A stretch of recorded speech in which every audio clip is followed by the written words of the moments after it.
How did you find land in the States all the way from Ireland in 2019? So as the cliche goes, like I read Rich Dad Poor Dad, started listening to some real estate like podcasts. I was listening to Lifetime Cash Flow to real estate investing at Rod Cleef, and I got interested in business and entrepreneurship. I met some entrepreneurs in Ireland that had brought companies public and had I got exposed very young to to people that were doing business, and I had various like side hustles. I imported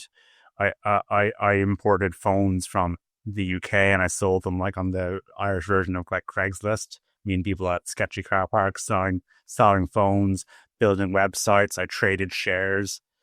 I sold some Tesla shares to fund the business, and like I've made more than I what have on the appreciation of Tesla shares. But I've been buying and selling crap for like the last like 15 years. So I'm 25 now, but I've just always had like a fascination with real estate, and I think a big influence was seeing the financial crisis in Ireland. I kind of grew up. I grew up like hearing stories about people, having difficulty from I got interested about how property works because I heard people buying properties, and the financial crisis hit Ireland very, very hard. And then listening to US podcasts about real estate investing, I then came across land flipping. I was like, oh, I'm 18, I can't afford to buy a house, or 19, I can't afford to buy a house, but I can buy a piece of land. And the course I did, Land Academy, they Steve and Joe were I think they were in California at the time, buying properties all over the country. I'm like, well, if they're a couple of thousand miles away, what's 10,000 miles? Like, what does it matter? They're not at the property anyway.